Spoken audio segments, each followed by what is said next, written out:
Bonjour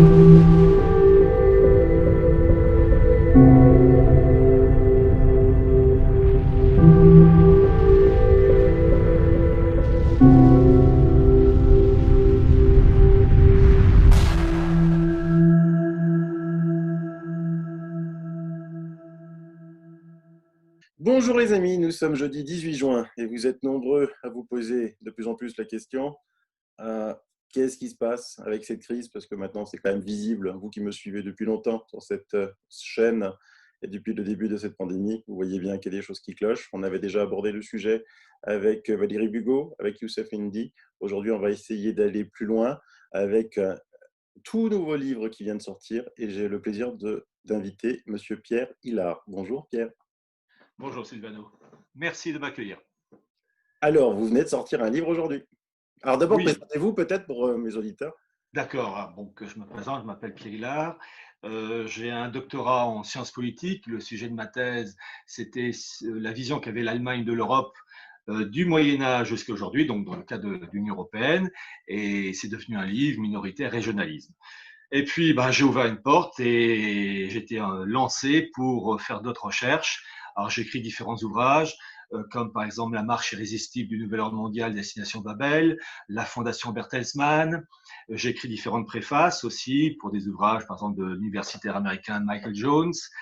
Et puis, j'ai écrit aussi un livre sur, comment dire, chronique du mondialisme, mais j'ai 3 livres qui sont sortis ces dernières années. Le premier, Atlas du mondialisme, je rassure les personnes qui nous écoutent, il va être réimprimé dans les semaines qui viennent. Voilà. Atlas du mondialisme. Ensuite, Archives du mondialisme aux éditions Nouvelle Terre, c'est le tome 2. Et le livre qui vient de sortir, c'est le tome 3. Je l'ai obtenu pas plus tard qu'hier. C'est Sionisme et mondialisme. Le sionisme de ses origines au Troisième Reich, 1895-1941 aux éditions Nouvelle Terre. Alors, vous pouvez l'avoir en précommande sur le site des éditions Nouvelle Terre. Il va être annoncé sur Amazon actuellement, à l'heure où je parle, donc il est indisponible sans la couverture, mais incessamment sous peu, ça va être présenté sur Amazon. Il n'empêche, allez plutôt en priorité sur le site des éditions Nouvelle Terre. Là, vous l'aurez plus rapidement. Et donc, ce livre-là, j'ai voulu l'écrire pour faire véritablement une étude du sionisme, des origines, en lien avec la gouvernance mondiale. Et finalement, en fait, ce que je souhaite, c'est présenter donc en quelques minutes la situation actuelle, mais c'est surtout expliquer les origines profondes. Et donc, entre 1 heure et demie à peu près, je vais partir loin dans le temps et remonter par étapes, par tranches, le cours de l'histoire jusqu'à notre époque en évoquant les points clés. Parce qu'on ne peut pas comprendre la situation actuelle et le rôle des acteurs d'aujourd'hui sans connaître l'arrière-fond de la boutique. Ça, c'est un élément clé. Alors, on va commencer par l'événement de cette année qui est le Covid-19. Le Covid-19, ça c'est la présentation, ça a été l'allume-gaz qui a déclenché un processus de dynamitage en cours du monde né après 1945, que ce soit en Europe, aux États-Unis, etc. Et c'est un outil, le Covid-19, au profit de raisons supérieures. On peut essentiellement en relever 4. Au profit d'une gouvernance mondiale, d'une monnaie mondiale, de 2 religions mondiales. Je dis bien 2. Une se superposant à l'autre, je l'expliquerai tout à l'heure. Et le 4e point, la destruction de la cellule familiale classique au profit du métissage, d'une population asservie, nomade, c'est 1984 d'Orwell, et tout ça dans le cadre d'une gouvernance mondiale. Alors, quand on voit la situation actuelle, qu'est-ce qu'on voit? On voit un endettement mondial qui a dépassé le cap des 250 000 milliards de dollars, un État américain, l'État fédéral américain, je crois, qui a franchi le cap des 26 000 milliards de dollars de déficit. Vous avez, je crois d'ailleurs, la dette publique et privée américaine a franchi le cap des 77 000 dollars, 77 000 milliards de dollars. Enfin, on voit que on meurt sous la dette. Et à ce sujet, je donne aux internautes une adresse. C'est la situation de l'économie américaine en un écran. C'est vous tapez US, debt, pour dette, D-E-B-T, clock, C-L-O-C-K, et vous avez tous les chiffres qui tournent à toute allure de l'endettement américain dans tous les secteurs. Et c'est révélateur d'une situation sans issue, d'une situation américaine en cours d'effondrement. Et ça touche évidemment à tous les niveaux aussi, tous les pays européens. Et donc tout ça, ça va aboutir, du fait de la crise sociale, à des tensions sociales, à des crises ethniques, des guerres ethniques. Ça se voit aux États-Unis, ça se voit en Europe, ça se voit en France en particulier. Et dans le cas américain, vous avez eu récemment l'affaire George Floyd et Black Lives Matter. Et en particulier, j'avais étudié ça dans mon livre Atlas Mondialisme, j'avais étudié ce Black Lives Matter puisque c'était créé en 2013. Et on trouve derrière les personnes qui financent ça, Goldman Sachs, George Soros et son fils, je crois, qui s'appelle Alex, dans le cas de l'Open Society. Et j'avais illustré, entre autres, ce soutien du mouvement de George Soros à Black Lives Matter dans le cas des élections d'un noir américain qui s'appelle toujours Derek Mackesson, qui en 2016 briguait la mairie de Baltimore. Et pour cela, il avait logé le temps de ces élections dans une maison cossue du Maryland, occupée par un certain James et Robin Wood. Et Robin Wood, membre de l'Open Society. Donc, c'est très intéressant de voir que Black Lives Matter est lié, à l'Open Society de Soros. Et donc, ce qu'on voit actuellement, ce sont des guerres entre factions oligarchiques. Faction oligarchique anglo-saxonne, vous avez une branche qui défend la primauté du dollar avec le pétrodollar en arrière-fond, une autre faction oligarchique anglo-saxonne qui veut la destruction du dollar, tout ça en lien avec la City de Londres. Vous avez des bagarres au sein des oligarchies russes, israéliennes, turques, allemandes, chinoises. À cela se rajoute la route de la soie. Des bagarres entre les empires terrestres, les empires maritimes. Donc ça, c'est, le truc classique. Mais ce qu'on voit, ce ne sont que les acteurs et des bagarres entre clans. Il faut voir l'arrière-fond, et l'arrière-fond, il y a une apparence ultra-matérialiste et un arrière-fond spirituel, et de l'esprit dépend la matière. C'est-à-dire qu'il faut comprendre la tournure d'esprit de ces personnes, les référents religieux, philosophiques, qui conditionnent ensuite le comportement d'acteurs anglais, américains, russes, etc., en sachant qu'il y a des factions au sein de ces milieux. Et donc, mon objectif, c'est d'expliquer sur le long terme que ce qu'on voit aujourd'hui, par exemple, gouvernance mondiale, monnaie mondiale, ça n'a pas surgi il y a 1 an, 2 ans, 3 ans. C'est multiséculaire, avec des référents, de jouissance des biens de ce monde. Et c'est le constat que j'ai pu établir, un rôle du messianisme juif. Et ça, c'est un sujet certes délicat à traiter, parce que malheureusement, il a été sali par certains, galvaudé par d'autres, mais il faut vraiment voir le sujet. Alors, le plan maintenant que je propose, c'est, je vais commencer au niveau de la Bible hébraïque, parce qu'il faut commencer par ça, et remonter par étapes jusqu'à aujourd'hui. Alors, la Bible hébraïque, il faut comprendre qu'elle se compose en gros de 3 parties. En sachant que cette Bible hébraïque, c'est aussi l'Ancien Testament pour les chrétiens, mais attention, avec une interprétation complètement différente. Bon, mais ça, je reviendrai tout à l'heure. Alors, cette Bible hébraïque se compose de 3 parties. Vous avez ce qu'on appelle la loi, la Torah, donc tout ce qui est Genèse, Exode. Deuxième partie, toute une série de prophètes, Zacharie, Isaïe, vous avez les prophètes Michée, Jonas, etc. Et une troisième partie qui est les hagiographes, livre des psaumes. Bon. Ces documents, ces textes religieux ont rythmé la vie des Hébreux pendant des siècles, l'an -1000 avant Jésus-Christ, -800, etc.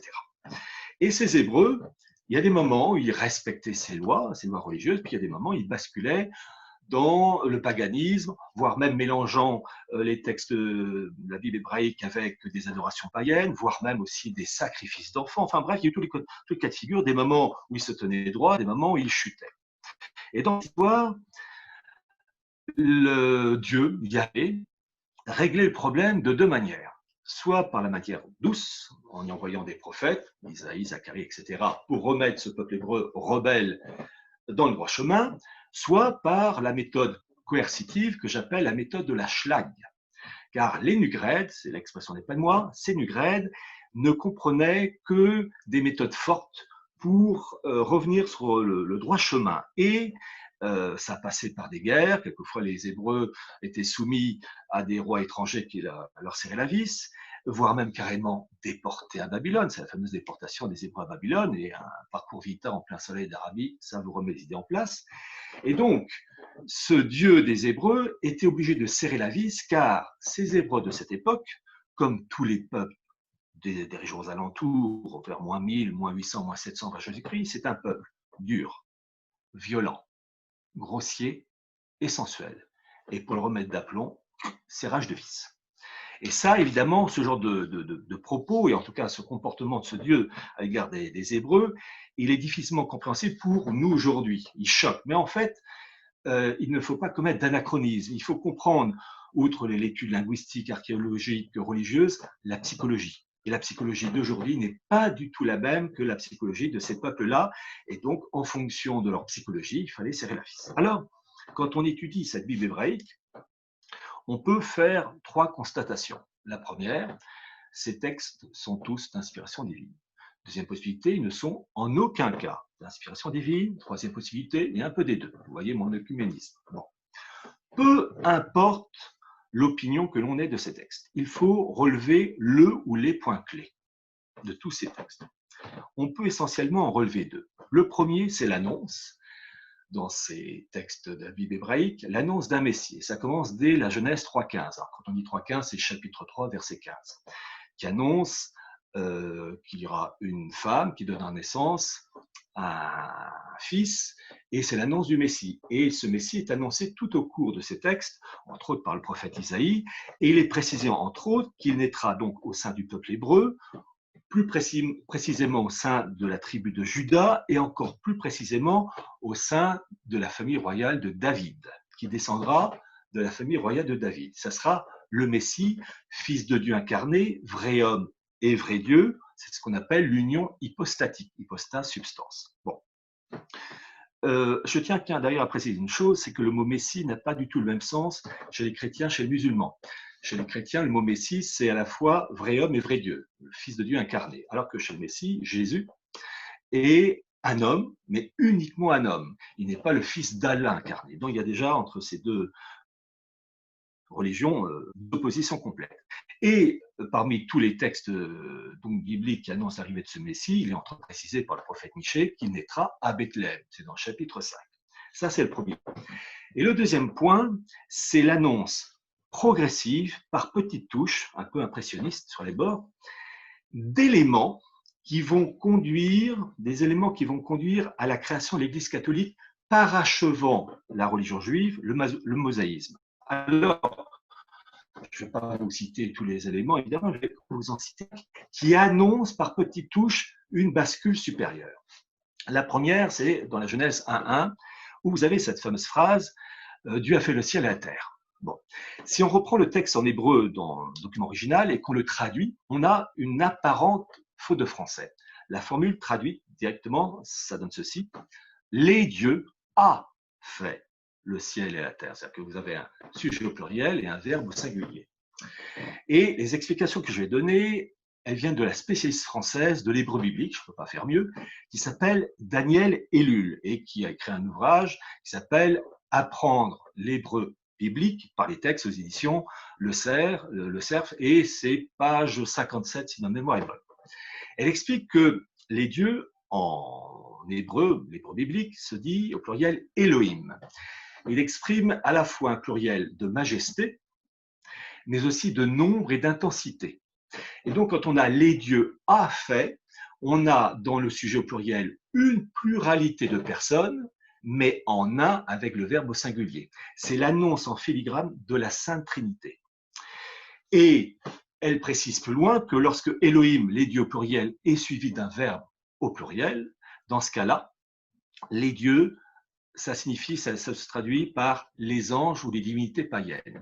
Donc, c'est très intéressant de voir que vous avez une connotation, enfin plus qu'une connotation, une marque, qui indique dans les dieux a fait une expression divine qui annonce la Sainte Trinité, et dans les dieux ont fait, si Elohim est suivi d'un verbe au pluriel, les anges et les divinités païennes. Donc, on a déjà l'annonce de la Sainte Trinité. Et cette chose, elle s'accentue avec la Genèse 18, dans l'épisode du chêne de Mambré, où Abraham, devant sa tente, voit arriver trois hommes.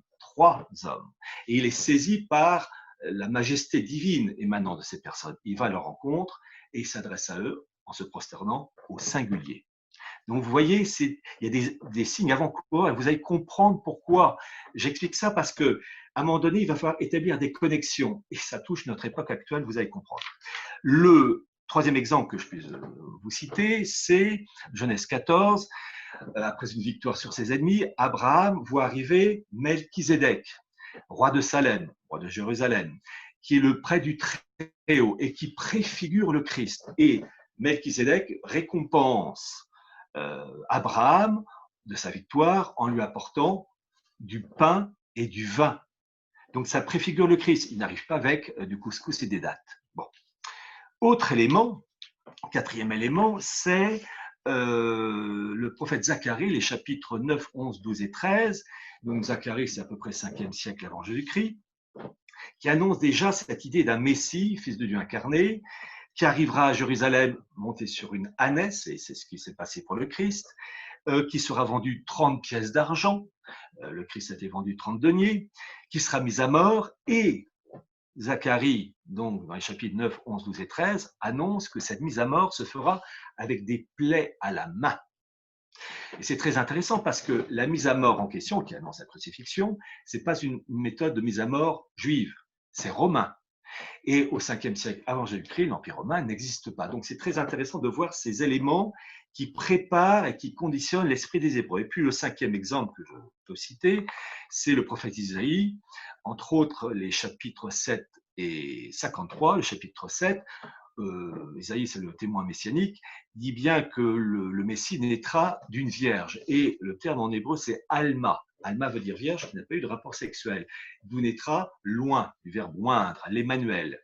Et ce phénomène, ce principe est accentué dans son chapitre 53, où il évoque que ce Messie sera un Messie souffrant, qui sera moqué, vilipendé, et qu'au moment de sa mise à mort, il intercédera encore auprès des malfaiteurs. Et là, c'est l'histoire du bon larron et du mauvais larron qui est annoncée avant l'heure, et qui sera enterré dans une sorte de tumulus. Et effectivement, le Christ a été enterré dans une roche creusée dans la roche. Donc, vous avez des signes avant-coureurs qui préparent les esprits à une étape supérieure.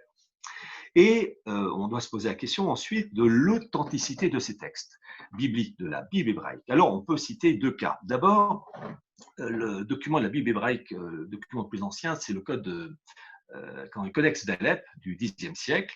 Mais ce Codex d'Alep, on a des informations bien plus précises sur cette Bible hébraïque avec les fameuses découvertes en 1947 des manuscrits de la mer morte Qumran.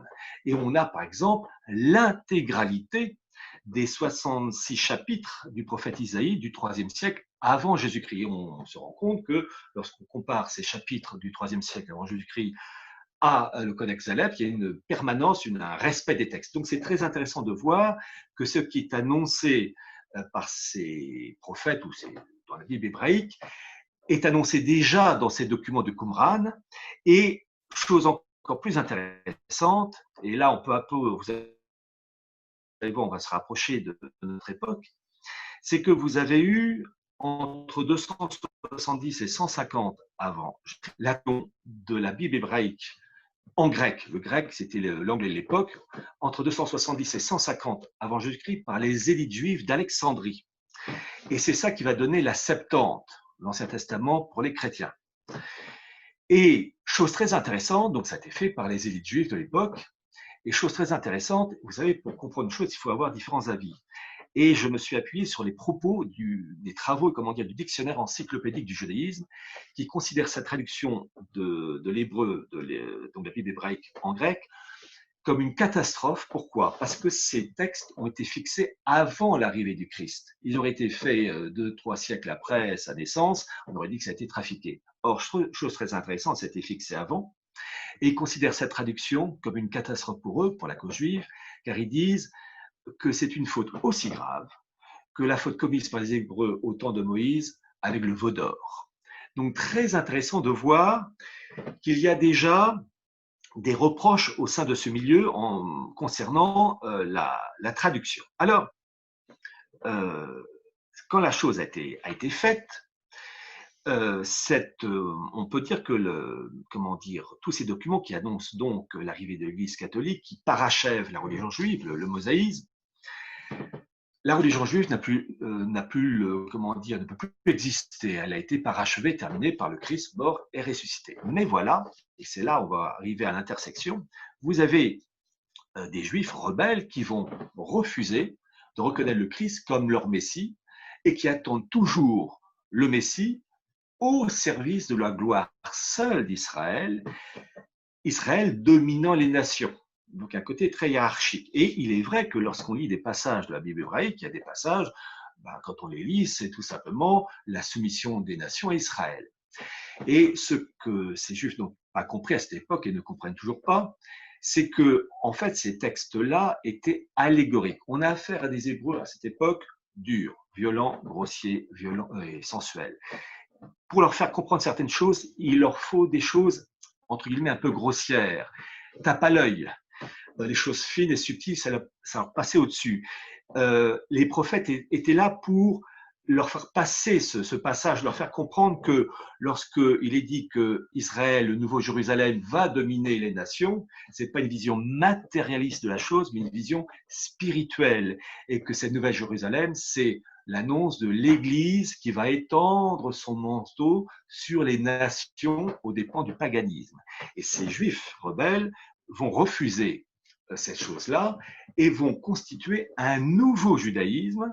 Et là, on rentre dans cette période, la prochaine étape, et ce nouveau judaïsme, il y a en gros 3 choses qu'il faut voir, le Talmud, la Kabbale et le noachisme. Alors, ce nouveau judaïsme, le Talmud, il va se créer entre 100 et 500 après Jésus-Christ en raison de la montée en puissance de ce catholicisme avec entre autres l'édit de Constantin 313 qui reconnaît cette religion. Bien.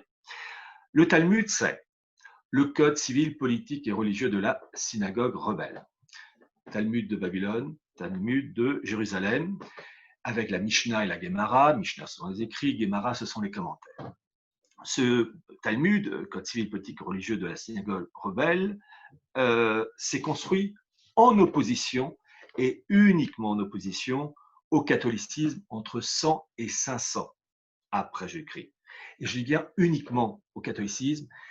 C'est pas construit ce Talmud en opposition à l'islam, car l'islam n'existait pas. Je rappelle que l'islam n'apparaît qu'au 7e siècle. Donc, pour comprendre le Talmud, il faut le comprendre dans une construction en opposition féroce, violente, à l'idée que ce Talmud, les représentants du Talmud, refusent d'admettre que le Christ, c'est le Fils de Dieu incarné, c'est le Messie. Ils rejettent violemment. Et d'ailleurs, c'est tellement vrai que dans le Talmud, vous avez des passages où le Christ est dans une marmite bouillante remplie d'excréments, des propos blasphématoires. Chose très intéressante, vous n'avez aucun propos blasphématoire dans le Talmud contre Bouddha, Mahomet ou Vishnu.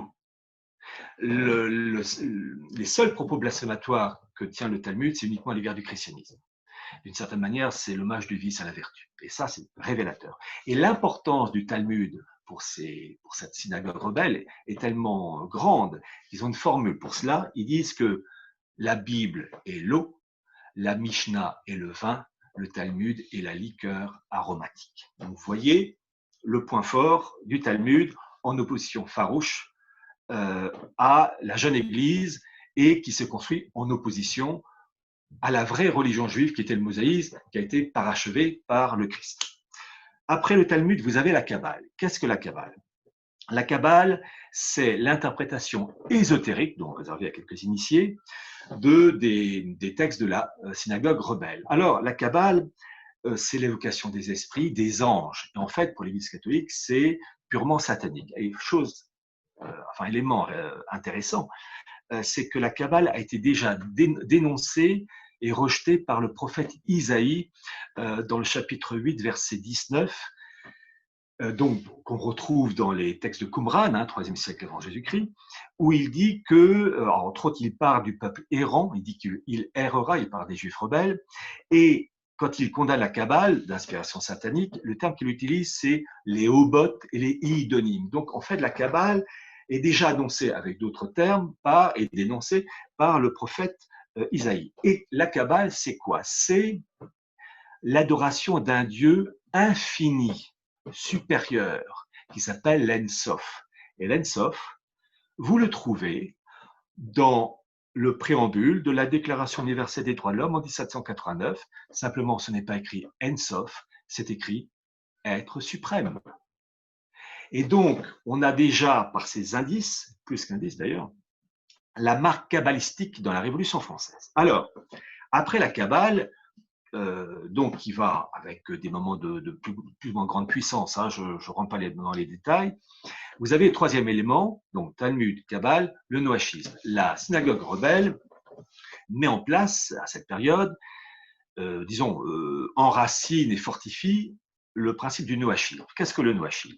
C'est la religion pour les non-juifs, c'est-à-dire pour 7,5 milliards d'habitants. Et cette religion, en fait, doit être, c'est pourquoi je parlais de deux religions mondiales, la religion mondiale pour la communauté juive et la religion mondiale, le noachisme, pour les non-juifs.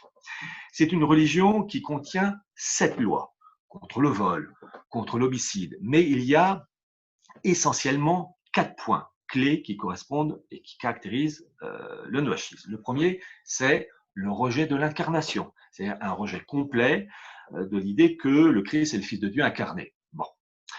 Et en cela, le noachisme n'est pas en contradiction avec l'islam, puisque je rappelle que dans l'islam, Jésus est reconnu comme un prophète, mais en aucun cas comme le Fils d'Allah incarné. C'est un homme honorable, respectable, mais ce n'est pas du tout le Fils de Dieu incarné. Donc, dans le cas du noachisme, le Jésus de l'islam n'est pas en contradiction. Le deuxième point, c'est le rejet du sacerdoce catholique, car le prêtre est le transparent du Christ. Vous avez l'homme et la fonction, l'homme plus ou moins la hauteur, mais le prêtre, la fonction, elle est parfaite.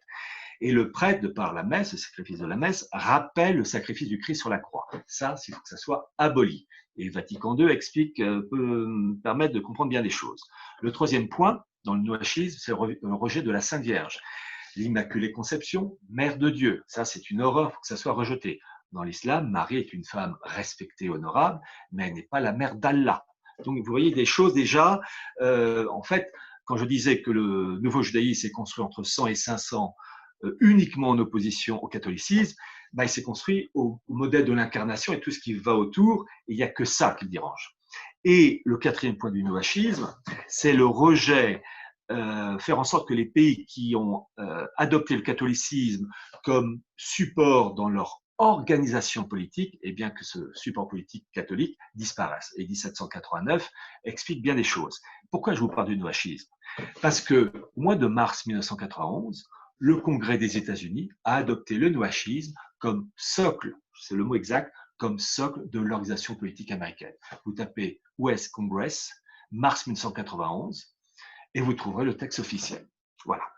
Alors, le fait que cette synagogue rebelle a posé, je veux dire, les jalons entre 100 et 500, un chiffre arrondi, il faut voir maintenant le pôle opposé, qui est la France. Je ne le dis pas par patriotisme, mais parce que vous allez voir la raison suivante. Vous avez eu, alors ça c'est un élément capital, en 496, le fameux baptême de Clovis, sous l'élection de l'évêque Saint-Rémy, qui va reprendre l'idéal de l'Ancien Testament, de la famille royale de David, avec un passage de témoin, grâce à l'incarnation, où la France va être, entre guillemets, le nouvel Israël du Nouveau Testament. Et donc, le roi de France est investi d'une mission qui est d'être le lieutenant du Christ, donc le Fils de Dieu incarné, le lieutenant du Christ, et de créer les conditions matérielles, politiques, permettant à ces sujets de gagner le ciel. Donc la finalité, c'est le ciel, alors que dans la synagogue rebelle, l'objectif est purement terrestre, c'est la jouissance des biens de ce monde. Et l'évêque Saint-Rémy précise bien que Clovis, lui, ses successeurs, et ça va durer jusqu'à Louis XVI, 1300 ans, ça va être la marque de fabrique de la civilisation française. L'objectif donc du roi de France, sacré à Reims, c'est d'être le lieutenant de Christ et de créer les conditions nécessaires au salut des âmes. Alors, je vous dis tout de suite, évidemment, vous avez là aussi l'homme et la fonction. Vous avez des rois de France, l'homme pas terrible. Entre Saint-Louis et Louis XV, il y a un léger décalage. Mais la fonction, là, elle est parfaite. Et ce modèle va donc perdurer pour la France pendant 1300 ans. Et, je précise, le fait que la France, qui va mériter le titre de fille née de l'Église, le fait que le roi de France soit le lieutenant du Christ, il doit tenir son royaume en commande. C'est-à-dire, c'est une formule juridique pour dire que c'est un bien appartenant à Dieu, mais qui doit être géré par le lieutenant du Christ, le roi de France, pour créer, je vous dis, les conditions morales et spirituelles pour ses sujets. Et en même temps, la France doit développer et étendre le modèle catholicisme dans le monde entier, d'où le titre de fille née de l'Église. Bon. Alors, vous avez, petite précision aussi, le fait que Sainte Jeanne d'Arc, et c'est l'élément clé de son intervention, a rappelé ce modèle de l'évêque Saint-Rémy, du roi de France, lieutenant du Christ, avec la fameuse triple donation du 21 juin 1429 à Saint-Benoît-sur-Loire. Et c'est le résumé de la science politique française. Et j'invite, pour ceux qui voudraient étudier un peu plus loin le sujet, de lire le très beau livre de Louis Hibert et Marie-Christine Révy, La vraie mission de Sainte Jeanne d'Arc aux éditions ACRF, qui explique ça très bien. Bon. Alors, voilà le modèle français qui va perdurer 1300 ans et qui va être aussi la marque de fabrique des autres pays européens à cette époque, en opposition à un autre modèle, qui est le modèle de la synagogue rebelle, avec des implications politiques, économiques et financières. De l'esprit dépend la matière. Alors, durant toute cette période, il va y avoir, dès les premiers siècles de la chrétienté, des hérésies. Et tous les hérésies, que ce soit l'arianisme, catharisme, etc., Bogomil, elles ont toutes en commun le fait d'avoir une inspiration judaïque, qui est le refus de l'incarnation, la destruction du sacerdoce. À chaque fois, je vous cite un exemple, l'exemple des Cathares. Les Cathares, c'est 11e, 12e et 13e siècle, dans le sud de la France. Vous aviez, le dieu mauvais des Murges et le dieu supérieur, l'Ensof de la Kabbale. Vous aviez chez les Cathares le fait qu'il y avait la croyance en la métempsychose, le Gilgul dans la Kabbale. Or, il faut savoir, grâce aux travaux du spécialiste israélien Gershom Scholem, que le siège de la Kabbale au XIIe et XIIIe siècle se trouvait dans le sud de la France. Donc, c'est très intéressant de voir la contamination des esprits. Mais, pour ne pas se disperser, il faut relever 3 points essentiels entre, j'allais dire, Clovis et la veille de la Révolution française. Vous voyez, je passe une autre étape. 16e siècle, protestantisme. 18e siècle, la franc-maçonnerie. Et durant toute cette période, une étude très courte sur l'esprit du messianisme juif. 16e siècle, vous avez donc 1517, Martin Luther, etc., le protestantisme. Le protestantisme, c'est un christianisme judaïsé, talmudisé, qui naturalise, qui rationalise. Par exemple, dans le catholicisme, après le sacrifice de la messe, le pain et le vin sont réellement le corps et le sang du Christ, même si nos sens ne permettent pas de le voir. C'est la transsubstantiation. Chez les protestants, ça reste du pain, point barre, et du vin, point barre.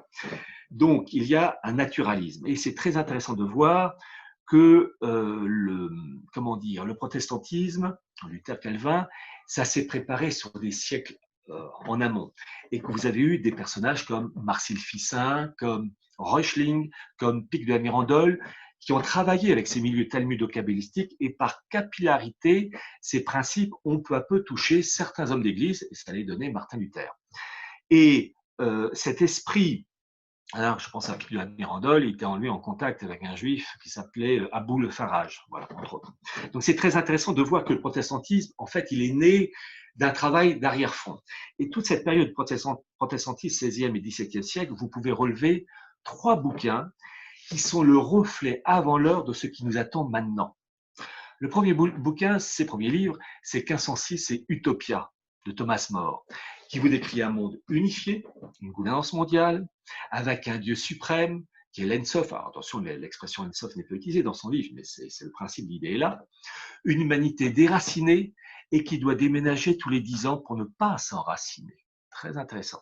L'autre ouvrage, c'est l'ouvrage d'un moine français qui s'appelait Émeric Crusset, c'est le Nouveau Ciné. C-Y-N-E accent aigu E, c'est cinéas, c'est 1623, et qui évoque comment dire, vraiment, c'est très moderne, qui évoque un monde unifié avec un Dieu suprême, l'Ensof, le nomadisme, une déchristianisation complète, une monnaie mondiale, 1623, et capitale de ce monde unifié, Venise, la Sérénissime. Or, la Sérénissime, Venise, est le modèle de référence pour le fondateur du sionisme, Théodore Herzl. Vous voyez, je vais peu à peu remonter et établir des connexions.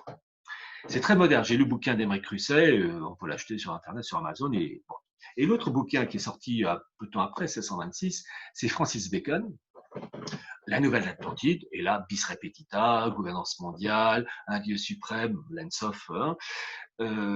Et chose aussi très intéressante, vous avez dans le bouquin de Francis Bacon l'idée déjà de transhumanisme. Alors, attention, le mot n'est pas utilisé dans son bouquin de 1626, mais la description de ce qu'il fait de cette humanité, c'est du transhumanisme.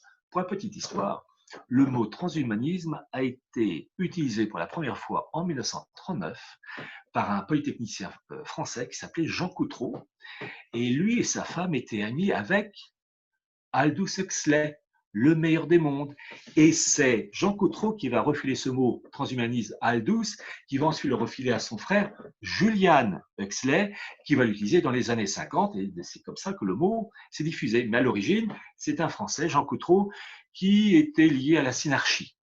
Voilà, je dis ça comme ça. Bon, alors, voilà pour le protestantisme et le cadre des idées et de la préparation en cours de cette gouvernance mondiale. Deuxième point, c'est la franc-maçonnerie. Officiellement, elle est née en 1717. En fait, comme pour le protestantisme, il y a eu des préparations, des signes avant-coureurs. Rien que pour la franc-maçonnerie, vous avez les Rose-Croix. Bon, je passe. Franc-maçonnerie a été créée par deux protestants. Mais c'est très logique. L'esprit protestant va de pair avec ce naturalisme, le nominalisme. Bon. Cette franc-maçonnerie a été créée par Jean-Théophile Desaguliers et James Anderson. Les principes clés de la maçonnerie sont, comme je l'ai dit, le nominalisme, il n'y a pas de vérité, elle est évolutive. Le naturalisme, il n'y a pas de religion révélée, d'où une opposition foncière au catholicisme. Et troisième point, la primauté de l'homme. Et cette maçonnerie qui apparaît officiellement en 1717, c'est dans le cadre de le rite écossais ancien et accepté. En 1723, James Anderson publie au pluriel les constitutions d'Anderson.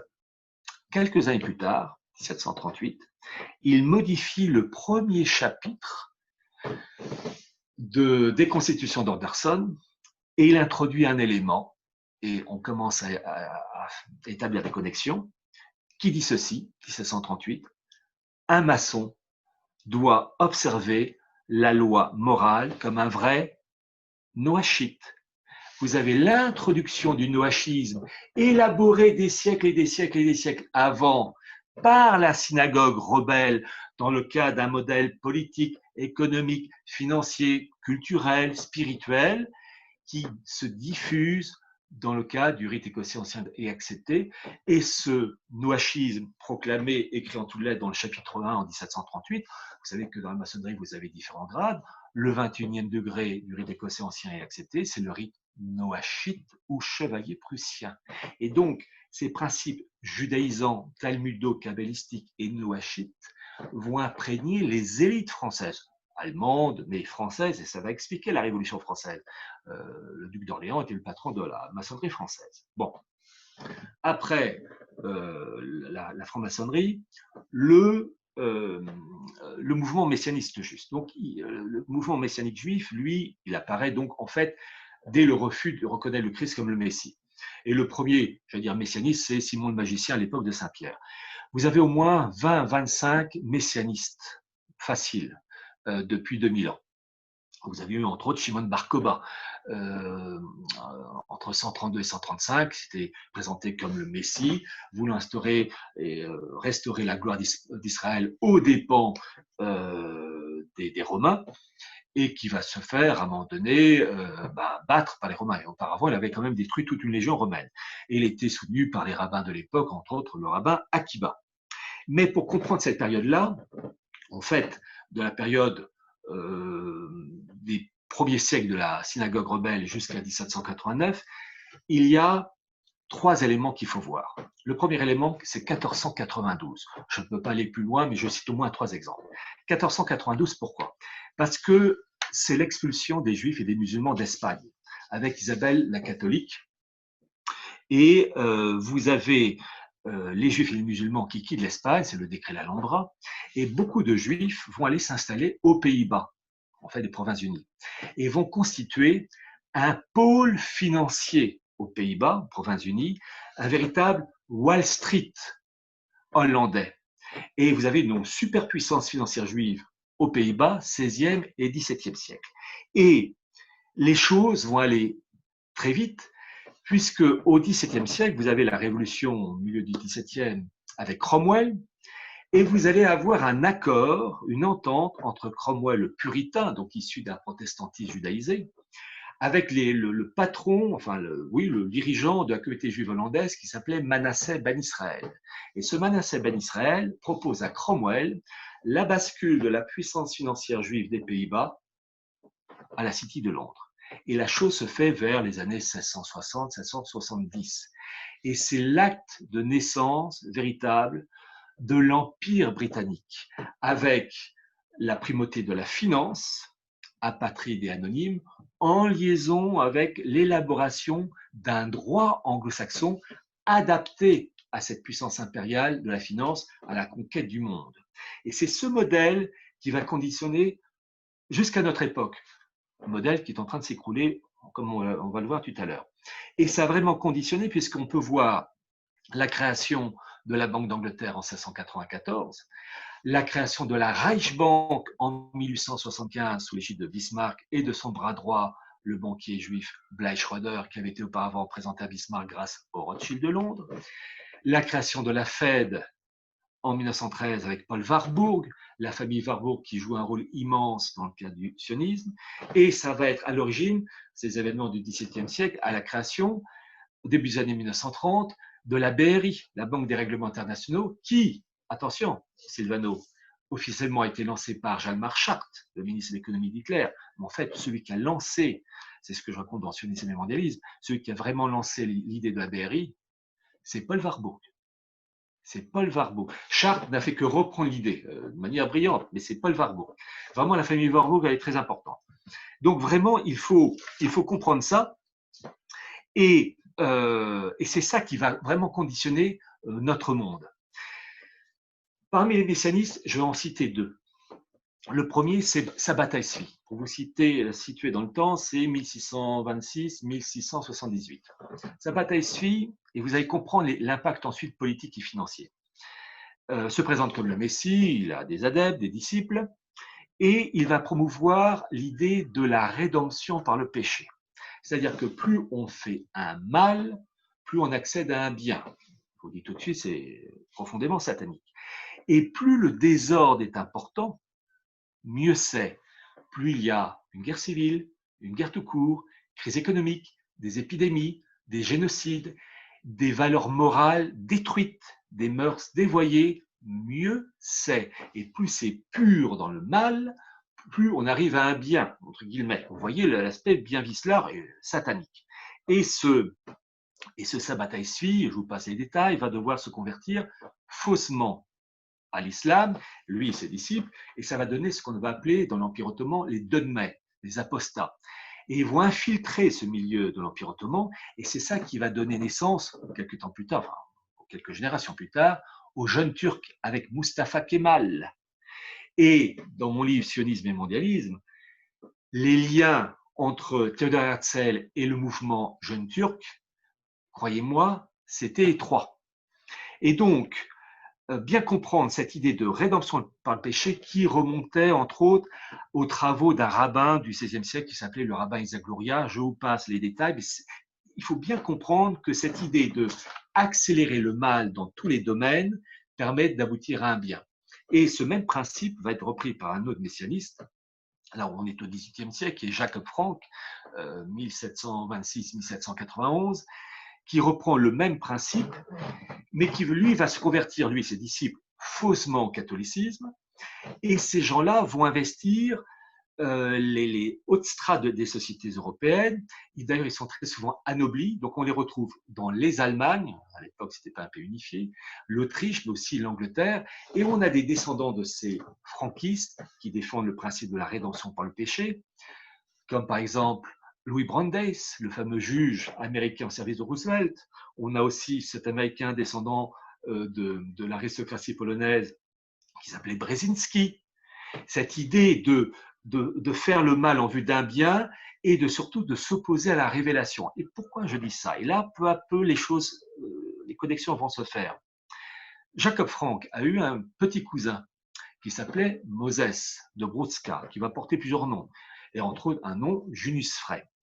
Et il va créer, donc on est dans la deuxième moitié du XVIIIe siècle, une secte maçonnique de très haut vol qui s'appelle les Frères asiatiques, qui mélange Kabbale et christianisme abattardi. Et vous avez la crème de la crème qui en fait partie. Par exemple, le banquier juif au service du roi de Prusse, Daniel Isaac Itzik, en fait partie.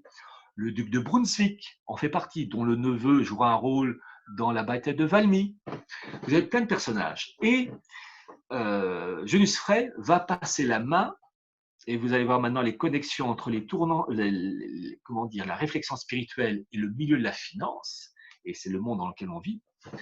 Junius Frey va refiler le flambeau de son organisme, les Frères asiatiques, à une famille aristocratique allemande très puissante, entre autres Charles de Hesse-Kassel. Charles de Hesse-Kassel prend la suite de Junius Frey à la tête des Frères asiatiques, qui réunit vraiment la crème de la crème aristocratique de l'époque.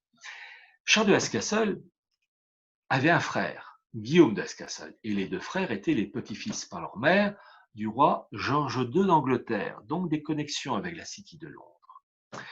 Guillaume de Hesse-Kassel était le prince le plus riche d'Allemagne au XVIIIe siècle. Et, outre cette fortune, il épousait les idées de son frère, Charles de Hesse-Kassel, en faveur des idées donc des Frères asiatiques. Et qui gérait l'immense fortune de Guillaume de Hesse-Kassel liée aux Frères asiatiques? Mayer Amschel Rothschild. Voilà, vous avez maintenant les connexions. Vous voyez, c'est ça que j'ai dû préparer d'abord en amont. Ces choses-là ne sont pas arrivées comme ça. Il y a un travail et peu à peu, au fil des siècles, avec des moments d'accélération, de pause, voire un peu de régression, mais inexorablement, vous avez un mariage. Et donc, vous avez le mariage de la finance, d'une tournure d'esprit, la rédemption par le péché, et avec ça, on fait des dégâts. Et la City de Londres derrière tout ça. Alors, bien comprendre que cette tourne d'esprit va imprégner les élites européennes et françaises, et la haute bourgeoisie, la haute aristocratie macèrent au sein des loges maçonniques, macèrent dans cet esprit talmudo-kabbalistique, nouachite, le rite écossais ancien accepté, je l'ai expliqué. Et il y a une chose que j'ai faite, je suis allé à la bibliothèque François Mitterrand pour consulter des documents, et un document qui n'a jamais, enfin des documents qui n'ont jamais été consultés, ce sont les archives israélites, qui sont sur microfilm, qui ont été rédigés de 1840 à 1935. J'ai passé des heures et des heures à chercher, et ces archives israélites étaient, dirigées par les érudits juifs français de cette époque, qui expliquent parfaitement que la révolution de 1789 est la conséquence de tout ce que je vous ai raconté avant. Ils vous disent que, en fait, les principes catholiques doivent disparaître, que cette idée de roi de France, du nom du Christ, oh quelle horreur, le Fils de Dieu incarné, les Juifs n'en veulent pas. Quand je parle des Juifs, je parle des élites juives, je ne parle pas des Juifs de base qui étaient bien loin de tout ça. Et donc, ils expliquent que les élites françaises étaient imprégnées de ces idées, et en particulier, ils rendent hommage aux philosophes français, imprégnés de ces idées talmudo-kabbalistiques, nouachites, et entre autres, ils rendent hommage dans le numéro de 1878, qui est le centenaire de la mort de Voltaire, et ils disent Voltaire, si Voltaire nous a été funeste, le voltairianisme nous a été éminemment utile. Voltaire était antisémite, donc ça les choquait, évidemment, ils n'aimaient pas. Mais ce que faisait Voltaire, c'était de détruire l'organisation catholique française, et ça rendait service à la synagogue. Ils expliquent toujours dans ces écrits d'archives israélites que tous les mouvements subversifs avant 89, c'est eux. C'est simple, j'ai repris les passages que dans mon livre Sionisme et mondialisme, j'ai mis les références. Et en fait, qu'est-ce qu'ils disent? Que le monde doit être unifié, régi par ces principes judaïsants, et comme ils disent eux-mêmes, grâce aux principes de 1789, qui ont, je cite, un caractère hébraïsant prononcé. Et ces principes qui ont imbibé les élites françaises, on les retrouve concentrés dans presque une caricature, c'est Anarkazis Klotz, qui a écrit en 1792 et 1793 La République universelle et La République du genre humain. Ça a été réédité aux éditions Bien Veritas, j'ai fait la préface. Et quand on lit ses propos, il dit qu'il faut mettre en place la nation unique, écrit en lettres capitales, un monde uni, une république universelle remplaçant le catholicisme. Dans mon livre Atlas mondialisme, j'ai présenté une France en carré, en damier, un truc bien technocratique. Et bien lui, il reprend la même chose. Cette république universelle, qui est la gouvernance mondiale de l'époque, doit être composée de 1000 cases départementales, le truc technocratique bruxellois avant l'heure. Et chose très intéressante, il dit qu'il faut promouvoir, lui et ses amis, il n'est pas le seul, l'immigration. Alors, il parle des Chinois, des Cafres, les Cafres c'est le mot pour dire noir, pour détruire les nations, parce que le fait de faire venir ces populations en France, mais en fait il dit partout dans le monde, c'est pour détruire un courant d'esprit du catholicisme. Car faire venir des musulmans, des bouddhistes, etc., étrangers à la civilisation française, ça permettra de dissoudre le pays. D'ailleurs, il écrit lui-même, le mot France doit disparaître. Voilà, on ne peut pas être plus clair. Et enfin, il y a dans ses écrits le fait qu'il cite, et le dit avec joie, le rôle éminemment important des capitalistes hébreux dans la Révolution française, qui tiennent tout, dit-il, dans le domaine militaire, le numéraire, tout. Donc on a en fait une préparation des esprits parmi les élites françaises, noachisées, et qui vont être d'une certaine manière la voiture balai de la synagogue rebelle. Voyez-vous, c'est la grande différence entre 1789 et 1917. 1917, vous avez 80% des bolcheviks sont juifs. Là, c'est facile. 1789, non. Ce sont des bourgeois, ce sont des aristos, mais à l'esprit noachisé. Et c'est ce que racontent ce qu'exposent les documents d'archives israélites. Et Napoléon Ier va, en tant qu'esprit déiste, enraciner ces principes, entre autres en convoquant le Sanhédrin 1807-1808. Et c'est tellement vrai, c'est que suite à cette action de Napoléon Ier, depuis cette époque, vous avez eu, donc, durant la période impériale, la synagogue qui récite une prière à la gloire de la famille Napoléon. Durant la Restauration, ça a été arrêté, ça a été repris avec Napoléon III, et depuis la Troisième République, avec la quatrième jusqu'à aujourd'hui avec la cinquième, vous avez, je crois que c'est le samedi, une prière de la synagogue pour la République, pour vous montrer comme la République est d'essence judaïsante. On sait bien que la synagogue n'avait pas fait une prière pour les rois de France, Lieutenant du Christ, c'est-à-dire le modèle opposé. Donc c'est très intéressant de voir que Napoléon Ier a enraciné des principes talmudo-kabbalistiques, noachisants, dans le cadre de la politique française. J'arrive maintenant à la période 1815, période jusqu'à la veille de la Première Guerre mondiale. Essentiellement, 3 éléments. Premier élément, c'est le développement de l'Empire britannique. Il part à la conquête du monde et les Rothschild jouent un très grand rôle. Mais vous avez un personnage qu'il faut citer, c'est Cecil Rhodes. Cecil Rhodes, qui va vraiment être l'outil, d'ailleurs, il était au service des Rothschild, pour créer une gouvernance mondiale. Et là, vous avez, et on va mieux comprendre la situation actuelle, la volonté de créer, il y a 2 types de gouvernance mondiale. La gouvernance mondiale que Cecil Rhodes souhaite mettre sur pied, c'est un modèle anglo-saxon, colonne vertébrale de la gouvernance mondiale. Il y a l'autre modèle, qui est un modèle où tout est mélangé, il n'y a pas un pays qui impose ses vues à l'autre. Mais Cecil Rhodes, lui, il voulait une gouvernance mondiale sous l'égide du monde anglo-saxon. Et il va, entre autres, mettre en place, donc on est à la fin du 19e siècle, ce qu'on appelle les bourses d'études Cecil Rhodes, c'est-à-dire recruter la crème de la crème parmi les étudiants dans le domaine juridique, politique, journalistique, militaire, peu importe les sujets, des bourses d'études Cecil Rhodes, les aider à accéder à des postes élevés pour faire avancer cette cause mondialiste de gouvernance mondiale. Et ça fonctionne toujours aujourd'hui. Bill Clinton était boursier des bourses d'études Cecil Rhodes et il a fait son stage au début des années 70 à Moscou. Lorsque vous avez eu Giscard d'Estaing, la convention Giscard, son bras droit était le secrétaire John Kerr. Eh ben, John Kerr, jusqu'en 2010, était à la tête de la direction chargée de recruter les bourses d'études Cecil Rhodes. Vous voyez comme ces choses-là, en fait, il y a une généalogie à connaître, les racines profondes pour comprendre les phénomènes actuels.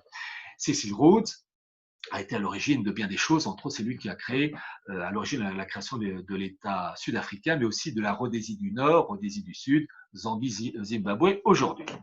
Et il a eu un fils spirituel, Cecil Rhodes, Alfred Milner, qui lui, véritablement, Rhodes meurt en 1902, a mis en place le projet des bourses d'études Cecil Rhodes. Et si je cite Alfred Milner, vous allez comprendre avec une autre connexion. Pour le moment, je passe au deuxième point de cette période 1815-1914, la société fabienne.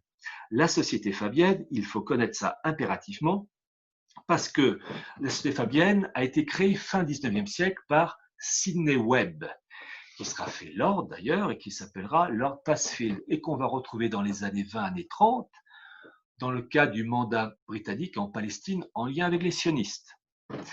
Qu'est-ce que la société fabienne, la Fabian Society?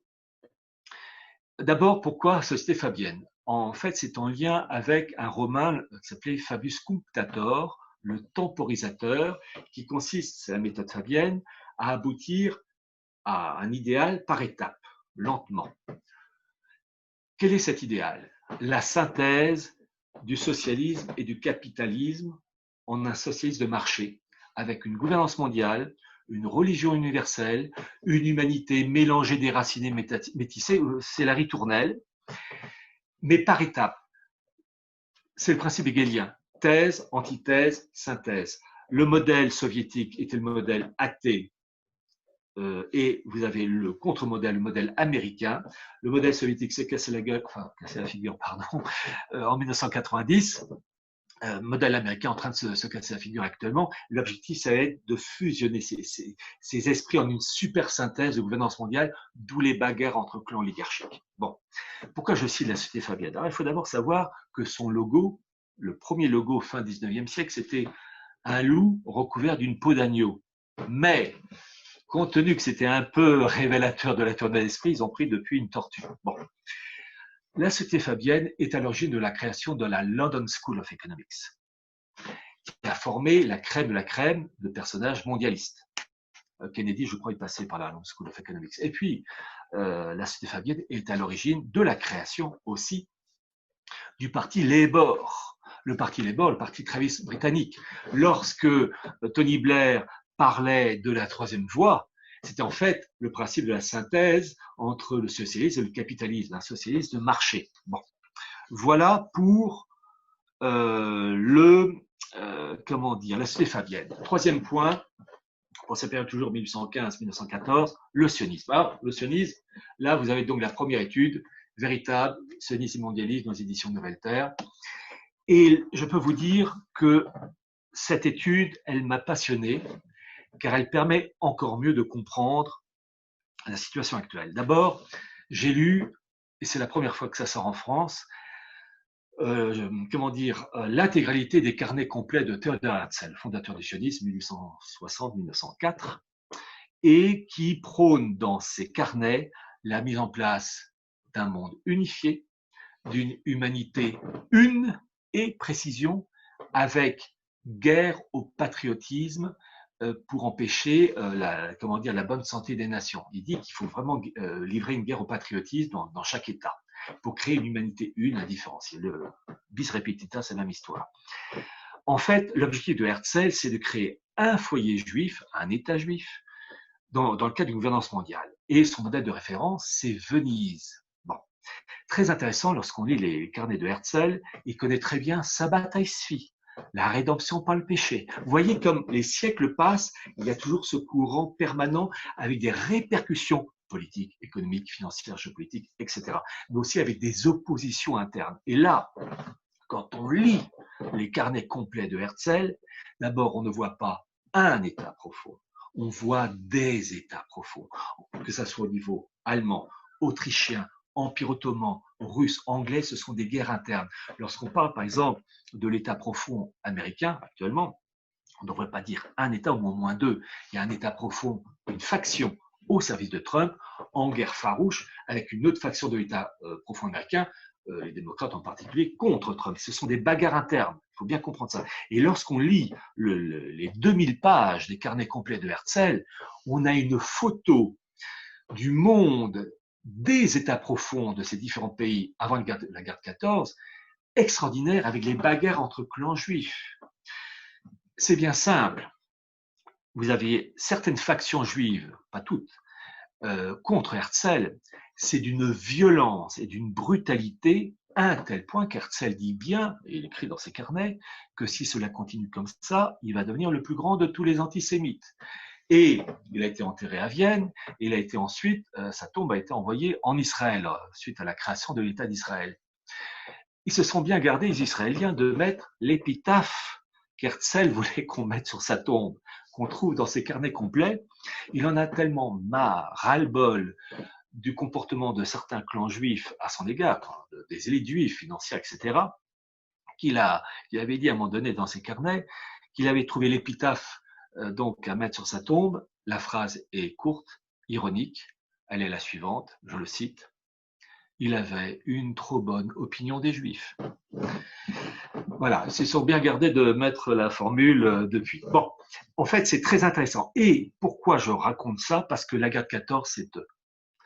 Il montre, et j'ai cité les passages clés, qu'il y a une guerre entre les sionistes allemands et les sionistes anglais. Vous avez en fait, dans cette histoire d'avant la guerre de 14, la création d'un État juif, le contrôle du pétrole de Mésopotamie, l'actuel Irak, Kirkouk, Mossoul, et la fameuse voie ferrée, le Bagdad-Ban, cette voie ferrée qui partait d'Hambourg, qui devait aller jusqu'au Golfe Persique, l'actuel Koweït. Et le pays qui contrôlait cet État juif avec ses ramifications, la voie ferrée et la production de pétrole, a posé sa marque, le pétrole, prenant la place du charbon. Et c'est ça que montre Herzl. Il y a une bagarre entre le clan sioniste allemand qui veut que ça soit l'Allemagne qui dirige ça, et un clan sioniste anglais qui veut que ça soit l'Empire britannique. Et toute la bagarre est entre ces deux mondes. Et c'est très intéressant de voir Herzl jongler entre ces paramètres. Première guerre mondiale, vous avez la déclaration Balfour, 1917, qui reconnaît, c'est du gouvernement britannique, qui reconnaît l'existence d'un foyer juif en Palestine. Et grâce aux travaux de Carol Quigley, Histoire secrète de l'oligarchie anglo-américaine, dont j'ai fait la préface, et qui va être lui aussi réédité, il faut savoir que celui qui a fait la déclaration de Balfour, c'est pas Arthur James Balfour, mais le fils spirituel de Cecil Rhodes, Alfred Milner. Vous voyez cette continuité. Bon, la période de l'entre-deux-guerres, il y a 3 éléments à reconnaître. Premier élément, c'est la révolution bolchevique de 1917. Et là, vous avez 2 courants. Vous avez le courant messianiste, révolution mondiale, qui est incarné en la personne de Trotsky-Bronstein, qui lui veut étendre la révolution bolchevique à l'échelle planétaire. C'est l'héritier de Jacob Frank, de Sabbatai Tzvi, de ce courant messianique de la rédemption par le péché, où plus c'est tordu, vicieux, sanglant, tout ce que vous voulez, mieux c'est.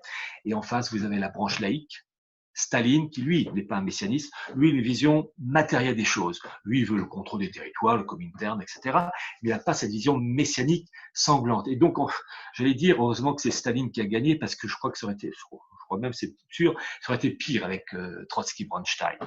On a eu la partie douce avec Staline, partie douce, et des guillemets, bien sûr. Bien. Le deuxième point qu'on peut voir dans comment dire, dans cette période de l'entre-deux-guerres, c'est la création de la Pan-Europe. Pan-Europe qui a été créée au début des années 20 par Richard de Coudenhove-Kalergi. Et j'en parle parce que c'est capital, il a contribué à la construction européenne. Richard de Coudenhove-Kalergi, puis repetita là aussi, voulait une Europe unifiée, dans un monde unifié. Il a sorti un livre en 1925, Praktischer Idealismus. Alors je dis tout de suite aux personnes qui m'écoutent, j'ai l'original en allemand, paru en 1925, audition Vienne-Leipzig. Donc ce que je dis, c'est vraiment l'original et non pas une copie qui aurait pu être falsifiée. Il est en fait pour une vision mystique, talmudo-kabbalistique, où il dit d'ailleurs que le christianisme est un regeniertes Judentum, un judaïsme régénéré. Il prône l'immigration pour mélanger les populations. Et chose très intéressante, qu'est-ce qu'il dit? Il dit que l'esprit du brahman et du mandarin doit remplacer l'esprit du chevalier. Le chevalier qui représente le modèle occidental catholique et l'esprit du brahman et du mandarin, l'esprit oriental. C'est très intéressant. Et évidemment, l'émigration joue un rôle puisqu'il dit toujours dans ce document de 1925 que l'objectif c'est de créer une population métissée, je cite son expression, négroïdo-asiatique. Ça ne peut pas être plus clair. Et pourquoi je parle de la Pan-Europe de Richard Kodanov-Kalergi? Parce qu'il va avoir le soutien financier des Warburg, Max Warburg, de la banque Warburg à Hambourg. Et c'est lui qui va, entre autres, au lendemain de, je pense donc à Kodanov, créer vraiment la Pan-Europe enracinée avec une maison mère et des subdivisions nationales, Pan-Europe Allemagne, Pan-Europe France. Il faut savoir que tous les documents clés de la construction européenne, Charte de la régionale, Convention 4 pour la protection des minorités, tout ce qui est ethnique et régional, c'est la Pan-Europe Allemagne, avec Siegbert Albert. Je connais le sujet et on fait une thèse sur le rôle de l'Allemagne.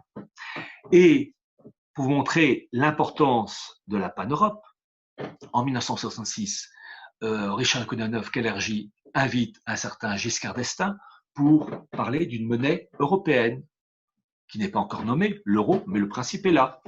Et qui était le patron, enfin plus exactement le trésorier de la Pan-Europe France dans les années 60? Georges Pompidou.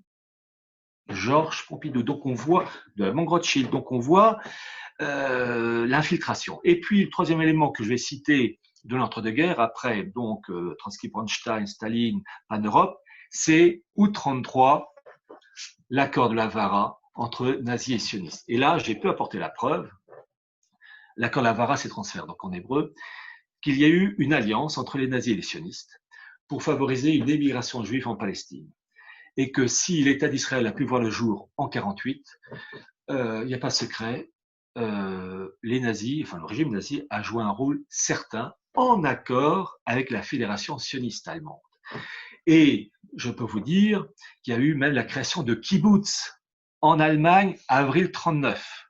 Avril 1939, que vous avez eu des alliances entre la Haganah c'est la défense en hébreu, donc tout ce qui est service militaire et surtout le renseignement, avec les nazis. Entre autres, le siège de la Haganah était à Londres. Et en 1936, à l'instigation de Léon Blum, Front populaire, ça a été installé à Paris.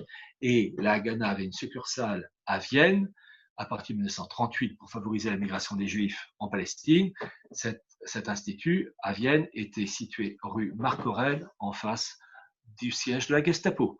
Et ils se rencontraient sur rendez-vous pour régler tout ça. Et donc, il y a eu une collaboration, je vous dis le mot, avec des moments de tension aussi entre sionistes et nazis, et ça s'est terminé en avril 41, 1933-1941. Et il n'y a pas de secret, l'État d'Israël doit en grande partie son existence au rôle de l'Allemagne nazie. Pourquoi? Parce que ces migrants juifs, avant d'aller en Palestine, ces migrants juifs allemands, avaient tous une formation agricole, horticole et artisanale dans 42 camps de formation éparpillés dans toute l'Allemagne. Et suite à ce travail de formation, et munis d'un certificat, ils pouvaient constituer l'embryon économique de la tout jeune, du tout jeune pays d'Israël en 48. Donc c'est très intéressant de voir le travail préparatoire. J'arrive, Seconde Guerre mondiale, je passe, les accords de Bretton Woods, 44, vous avez une tentative d'instaurer avec Keynes une monnaie mondiale, le Bancor, et ça ne va pas se faire. Staline bloqué entre autres dans cette histoire. Mais vous savez savoir pourquoi j'en parle. La période de la guerre froide, 45-89, je suis du mur de Berlin, il y a deux éléments clés. Le rôle d'abord de Joseph Ratzinger. Ratzinger, c'est plus important encore que Koudanov ou Jean Monnet. Ratzinger, c'est 1888-1960. C'est lui qui a créé tous les instituts mondialistes après 1945. La Ligue européenne de coopération économique créée en 1946, le patron c'était Edmond Giscard d'Estaing, le père de Valéry. 1948, le mouvement européen, dont il est le secrétaire, dirigé par un Anglais, Duncan Sandys, dont le beau-père s'appelait Winston Churchill. Le fameux le congrès laïc de mai 1948, présidé par Churchill d'ailleurs, c'est Joseph Ratzinger, et c'est le même Joseph Ratzinger qui est à l'origine de la création du Bilderberg. où il y a donc ces rencontres de ces élites. Donc Joseph Ratzinger, capital. Et dans mon livre Sionisme et mondialisme, j'ai une pièce d'archive, c'est la numéro 27, en latin, l'original de 1827, qui montre les origines de Joseph Ratzinger. Très intéressant. Parallèlement à ce Joseph Ratzinger, l'élément qu'il faut aussi citer pour la période 45-1989, c'est Vatican II. Vatican II, c'est 1789 dans l'Église, et dans mon livre Atlas du mondialisme, donc je répète qu'il va être réédité d'ici quelques semaines, j'ai pu prouver le rôle des élites juives dans cette histoire, et en particulier une revue, la revue Look, qui tirait à 7 millions d'exemplaires, et qui a publié un rapport très intéressant. Je vais publier l'original, How the Jews Changed Catholic Thinking, comment les Juifs ont changé la manière de penser catholique, et qui explique comment l'Église a été noachisée pour l'adapter à la gouvernance mondiale. Et Gerd Rickner, qui était le secrétaire général du Congrès juif mondial, explique que les deux collaborateurs du cardinal Béat étaient des juifs convertis et qui ont contribué à la noachisation de l'Église. Bon, maintenant, chute du mur de Berlin jusqu'à aujourd'hui. Vous voyez, par tranche, vos souffrances vont se terminer dans quelques temps, rapidement. La chute du mur de Berlin, il y a eu quelques éléments annonciateurs. Je vais les citer par étapes. C'est janvier 1988. La revue Les Économistes vous allez voir, c'est dans mon livre Archives du mondialisme, a préparé le terrain. Je rappelle que la revue Les Économistes, c'est Rothschild, c'est aussi la famille Agnelli. A publié en janvier 1988 un idéal de gouvernance mondiale et de monnaie mondiale, le Phénix. Et soyez prêts pour la monnaie mondiale, et vous avez des billets, des marques, des yens et des dollars qui brûlent, et de ce brasier naît l'oiseau phénix, la monnaie mondiale. Voilà le document, c'est l'original.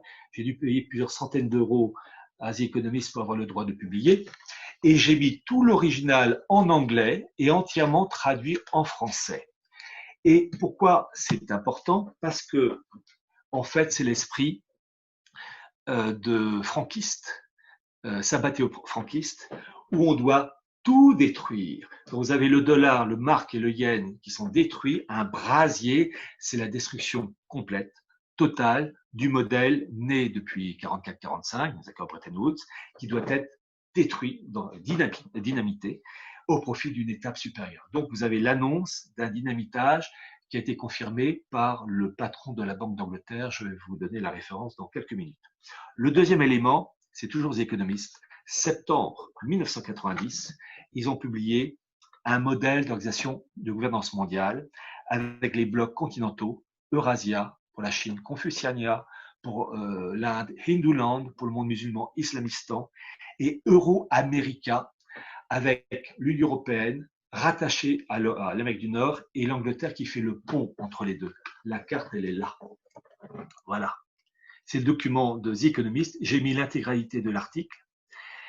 Et ce que je montre là, c'est un prototype. Attention, je ne dis pas que ça sera ça exactement, mais c'est un prototype qui a été donc produit par The Economist.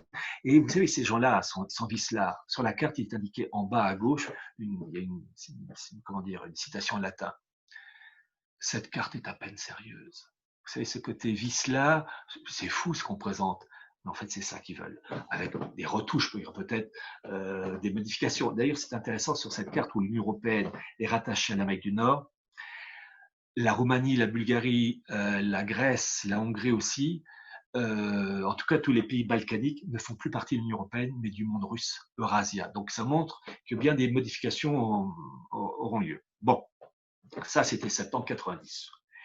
L'autre élément qui est arrivé, c'est, pour préparer cette monnaie mondiale, ce qu'on appelle les DTS, les droits de tirage spéciaux qui ont été lancés en 1969.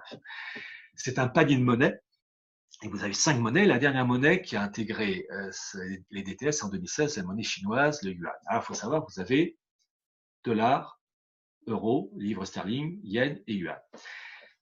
Vous allez comprendre ça, une pondération de chacune de ces monnaies. Alors, je vais vous donner le chiffre arrondi.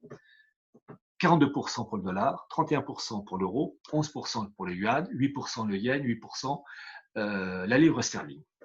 Ça a été fixé en 2016 par le FMI et ça doit être modifié en septembre 2021, sauf si, le précisent les textes, sauf si un événement important se produit avant. Et tous les événements que l'on voit, que ce soit au Proche-Orient, la pagaille au Proche-Orient, route de la soie avec les oppositions empire terrestre maritime, ce qui se passe au Venezuela, ce qui se passe aux États-Unis, ce sont des bagarres entre factions parce que cette pondération va être soit augmentée, soit rabaissée. Donc, la faction oligarchique qui aura la part la plus importante dans cette monnaie mondiale de préparation, et si les États-Unis, au lieu d'avoir 42, ont 38 ou 35 ou 30, ils pèseront moins lourd. S'ils ont en revanche 47, 48, 50, ils pèseront plus lourd dans cette organisation planétaire en préparation.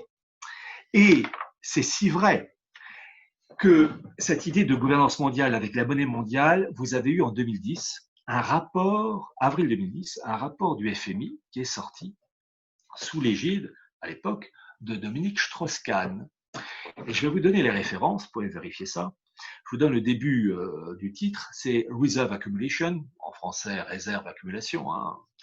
Vous connaissez la blague sur Alphonse Allais ou Jules Renard qui disait que l'anglais c'est un dialecte français qui a mal tourné. Donc vous tapez réserve accumulation, FMI, enfin IMF en anglais, avril 2010, et vous aurez le rapport du FMI, donc sous l'égide de Strauss-Kahn, qui indique, pages 26 et 27, qu'il faut mettre en place une monnaie mondiale appelée Bancor, car ils ont repris le truc de Keynes, ce 44, aux dépens du dollar.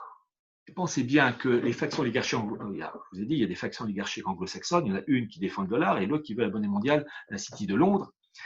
La faction oligarchique qui défend le dollar et en arrière-fond le pétrodollar, ils n'ont pas aimé du tout le rapport de Strauss-Kahn et l'affaire du Sofitel, où là il a sauté dans tous les sens du terme. À mon avis, c'est ce rapport-là qui a dû conditionner son avenir. Voilà, donc il faut vraiment connaître ça. Outre donc ce document du FMI, il faut voir aussi, et ça, voyez-vous, on s'en rapproche, j'ai mis les principaux extraits dans mon bouquin Sionisme et mondialisme, le fameux discours du patron de la Banque d'Angleterre, McCartney, en août 2019. Chaque année, vous avez aux États-Unis, en août, la réunion des grands patrons de la Fed, BCE, Banque d'Angleterre, etc. Et son discours est sur le site de la Banque d'Angleterre. Qu'est-ce qu'il dit? Qu'il faut mettre en place une monnaie mondiale, dématérialisée, d'ailleurs il a une expression pour ça, une monnaie synthétique hégémonique. Ça ne peut pas être plus clair, aux dépens du dollar. Et il ajoute cette phrase d'inspiration sabbatéo-franquiste que cette mesure ne se fera pas sans heurts. Vous savez, très tasse de thé. C'est entendu, en fait, c'est la couverture des économistes de 1988, c'est-à-dire une destruction complète du système dans une pagaille, une souffrance énorme pour passer façon ordo ab chaos d'une étape à une autre. Et donc, on voit, et je dois vous dire une chose, au mois d'août 2019, quand j'ai lu son discours, il m'a tourmenté parce que ça annonçait finalement le chaos préparatoire. Et je me disais, quelle être la ligne gaz? C'était le Covid-19. Car le Covid-19, avec les dégâts commis, a ébranlé dans ses profondeurs les économies françaises, allemandes, américaines, etc. Et ça y est, le processus est lancé pour la fameuse bascule. Et donc, on voit que tout s'agite, il y a des tensions sociales, des tensions ethniques, et je vais terminer par ces quelques éléments. Le cas américain, où ça bouge, avec l'affaire de Floyd, le président Trump qui est en guerre avec d'autres factions. Il y a une chose qu'il faut connaître, c'est que l'organisation territoriale américaine repose, dans un État fédéral, sur deux textes clés. 1807, Insurrection Act. L'autre, c'est 1878, c'est le Post Comitatus Act. Ce sont des textes qui régissent les rapports entre les États fédérés américains, Arizona, Texas, Floride, etc., et l'autorité suprême de Washington. Et les États fédérés ont un droit pour se gérer eux-mêmes. Et l'État fédéral américain ne peut pas agir comme ça.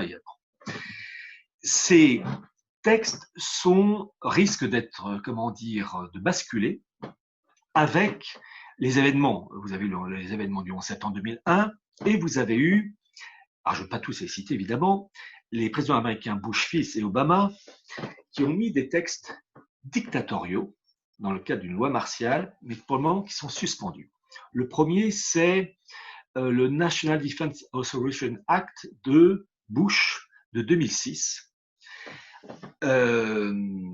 qui met en place le paragraphe 1076. Donc, c'est le John Warner Act. John Warner Act, paragraphe 1076, d'ailleurs, j'ai publié le document original dans mon livre, dans la deuxième édition, La marche irrésistible du nouvel ordre mondial, destination Babel, qui autorise la loi martiale quand les fonctions gouvernementales sont déstabilisées, crise économique grave, épidémie, conditions sanitaires bouleversées, où l'armée américaine impose ses vues et instaure la loi martiale. Très intéressant. Ça, c'est donc le John Warner Act, paragraphe 1076. Et l'autre document, c'est un document qui a été signé par le président Obama le 31 décembre 2011, et là, c'est le National Defense Authorization Act 2012, qui stipule dans son paragraphe 1021, vous voyez SEC 1021 dans la version originale en anglais, qu'en cas de crise grave et de loi martiale, tout citoyen américain peut être arrêté, mis en prison, without trial, sans procès et sans limite de temps. Donc, si les choses s'aggravent aux États-Unis, Trump pourra peut-être, je dis bien peut-être parce qu'il y a des tensions internes, peut-être pourra utiliser ces textes, mais il ne faudra jamais oublier qu'il pourra le faire en raison de l'action des présidents Obama et Bush fils. Voilà. Alors, d'ailleurs, vu ces factions qui se font la guerre, il y aurait un président, Trump assassiné. Vous savez, ces trucs-là, il ne faudrait peut-être pas s'étonner. Bon. En fait, on arrive à une situation où vous avez une bagarre, je termine par ces mots. Gouvernance mondiale, je vous dis, vous avez deux blocs.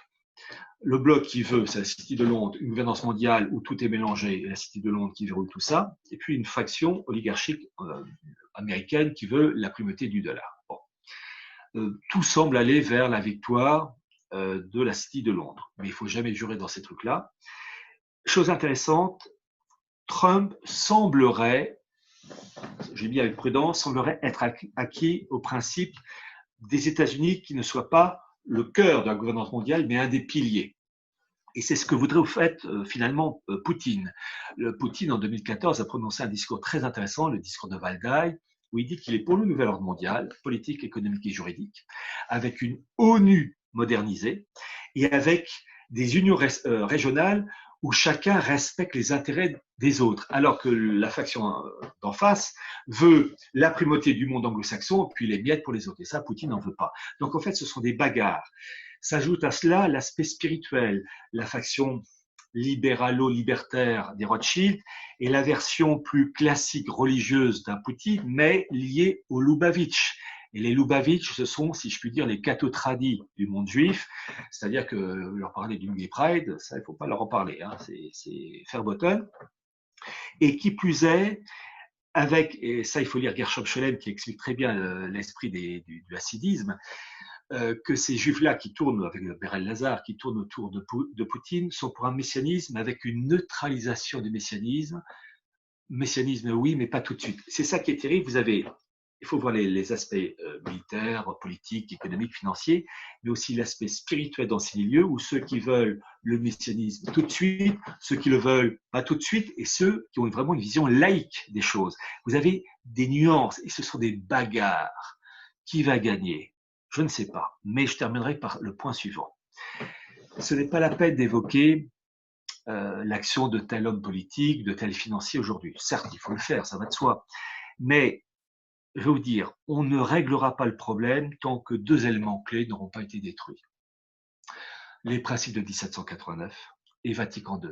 Tant qu'on n'aura pas détruit l'échiquier sur lequel on voit les dirigeants politiques et financiers se promener, tant qu'on n'aura pas détruit ces échiquiers-là, on aura toujours les mêmes mots. Et je rappelle que la France, elle est née du baptême de Clovis, et que tant qu'elle ne retrouvera pas ce modèle de civilisation, elle est condamnée. Tant que l'Église n'aura pas détruit Vatican II et retrouvé son modèle d'avant Vatican II, elle est humainement, j'ai bien dit humainement, détruite. Je crois en la providence, les choses tournent, mais il n'y a pas de secret. On vit une époque où le processus de destruction est lancé. Vous avez une expression française, brûler ses vaisseaux, là on y est. J'espère que les choses se récupéreront, mais une chose est sûre, on va souffrir. Parce que dans leur esprit, il faut aller jusqu'au bout. Et la rédemption par le péché, eh bien, c'est l'application d'un phénomène ancien. Et ce que nous voyons, ce n'est que la conséquence de siècles et de siècles de préparation. Et là, on est dans le produit final. Et là, pauvre de nous. Mais je tiens à préciser une chose, on a été prévenu dans le passé par de belles intelligences. Je pense à Monseigneur Delassus, je pense à d'autres personnes, à des laïcs aussi, comme Pierre Virion. Et malheureusement, on n'a pas compris que ces choses-là allaient aboutir à des situations graves. Vous savez, l'affaire Epstein avec la pédophilie, ça rentre aussi dans cette histoire de faire un mal. Vous savez, quand on touche à l'enfant, on touche au pur. Et plus on touche au pur, plus pour eux, on arrive au bien. Donc on voit on est arrivé à la croisée des chemins. Bon, je pense qu'on s'en sortira, mais on s'en sortira dans bien des souffrances, mais on s'en sortira que si on repart sur des bases saines et dans lequel la France, un retour aux fondamentaux de la France, né de Clovis et de Saint-Rémy, et dans le cas de l'Église, les principes de la tradition. Vous avez ma conclusion avec ces propos. Sylvano. Pierre, c'était exceptionnel. Hein. C'est là, je crois que, non, je suis sûr, vous êtes mon premier invité où je n'ai rien dit parce qu'il n'y a rien à dire. Il n'y a pas de questions à poser. J'ai oublié beaucoup de choses et faute de temps, mais bon. Oui, voilà. Non, c'est pas qu'il n'y a pas de questions à poser. C'est-à-dire que là, par contre, il y a 3000 questions à poser. Et que je Ah, serais reparti pour une émission de 3 heures. Mais je vais associer mes abonnés aux questions, parce que je pense aussi qu'ils en auront plein. Et je vous propose, on fera une synthèse des plus belles questions, et je vous réinvite. Parce que... pour tenter de répondre. D'avance, je m'adresse aux internautes. J'ai été peut-être maladroit dans certains passages, oublié de dire telle chose, pas assez nuancé. On essaie de voir le cadre général. Pardonnez-moi si j'ai choqué certains. Mon but n'est pas de choquer, c'est de dire les choses les plus sûres. Je vous dis, par exemple, mon livre Se disent mondialiste, il y a 800 notes de bas de page sur un sujet qui est délicat. Mon but n'est pas oui, de choquer les gens, mais de dire certaines choses désagréables qui permettent de comprendre la situation actuelle. Voilà. Il y a une phrase de Jean Lafontaine que j'aime beaucoup, Sylvano. L'homme est de feu au mensonge, mais de glace à la vérité. Eh bien, ne soyez pas de glace à la vérité, soyez de feu à la vérité. Non, mais c'est ça. De toute façon, vous êtes inattaquable parce que moi, je le vois bien dans d'autres confrontations que vous avez eues. Vous arrivez à sourcer absolument tout ce que vous dites. Et dans votre dernier livre, vous m'aviez dit l'autre jour que vous aviez, je ne sais pas, vous dépensez quand même pas mal de milliers d'euros pour avoir Oui, des documents originaux que vous avez oui, pu oui. publier. Quand vous faites un chèque de 3 000 euros, vous regardez d'abord votre compte en banque, vous dites la fin du mois, comment vais-je terminer la fin du mois? Et j'ai ça en plus, oh là là. Et il y a des fins de mois, faut manger un peu léger. Voilà. Non, et effectivement, comme vous l'avez dit, il y a 800 notes de bas de page hein, parce que vous vous référez. Mais rien que quand vous parlez, je ne sais pas comment vous faites, hein, il faudra me donner votre secret pour retenir tous les chiffres que vous avez cités, les dates précises, c'est juste hallucinant. Quoi. Disons que quand on est plongé dedans, ça après, mais vous savez, il y a des moments où je parlais, je dis zut, j'ai oublié ça, mais comment c'est déjà? Et bon, Alzheimer doit commencer un peu, enfin, j'espère pas trop. Je Pas pense tout de suite, pas, non, j'espère. je pense pas, parce que Ah. là, quand même, en 1h30, on vient de faire 3000 ans d'histoire, hein, quand même. En fait, c'est ça, je vais vous dire, c'est ça que je voulais tenter de faire, c'est la situation actuelle, c'est un embrouillamini, un tel qui dit ça, qui dit c'est politique, financier, géopolitique, ce qui se passe en Irak ou en Iran, Venezuela, ce qui se passe aux États-Unis. En gros, pardonnez-moi l'expression, c'est quoi ce bordel? Hmm. Et de comprendre les origines profondes, les connexions. Et voilà. Et je ne dis pas que j'apporte un éclairage, non, mais quand même, je pense que j'arrive à cadrer à peu près la situation. Vous savez qu'une fois, j'utilise l'exemple d'un puzzle. Vous avez 1000 pièces pour faire un puzzle. Il vous en manque 200. Ben, même si vous en manque 200, avec les 800, ben, vous savez si vous avez à faire un paysage de montagne ou un paysage de bord de mer. Il vous en manque 200, mais vous avez comme voilà. C'est ça le truc, c'est que j'essaie, je pense, d'apporter des pièces prouvées qui permettent en gros d'avoir l'image et des zones de flou un peu inconnues, mais on a en gros la silhouette de la bête. Et là, je mets un B majuscule à la bête. Non, mais on a très bien compris, hein, c'était magistralement fait. Il manquerait juste, peut-être, si je peux me permettre, Comment, comment Allez-y. vous placeriez la Chine dans ce concert de géants? Alors, j'ai parlé de la Chine avec la route de la soie, avec les DTS. La Chine est le dernier pays à avoir intégré en 2016. En fait, c'est un partage du gâteau.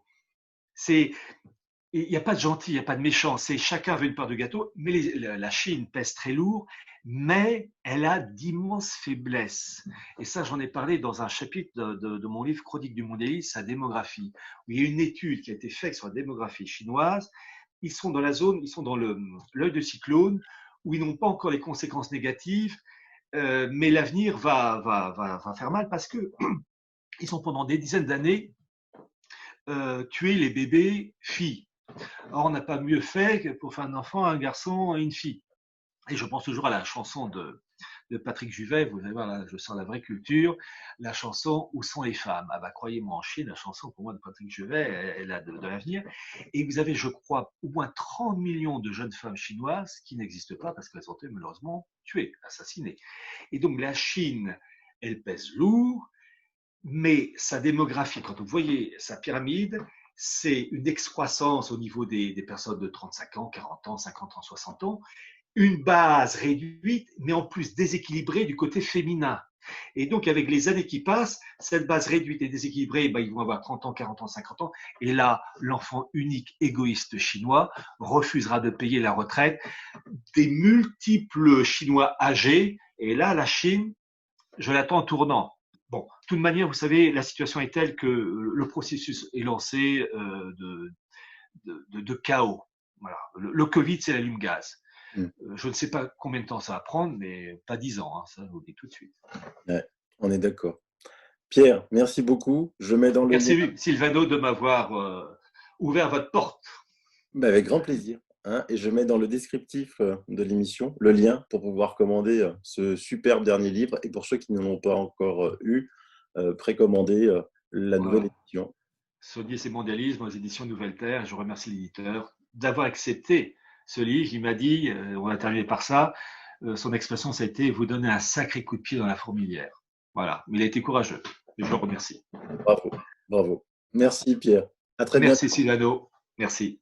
Au revoir. Bye bye.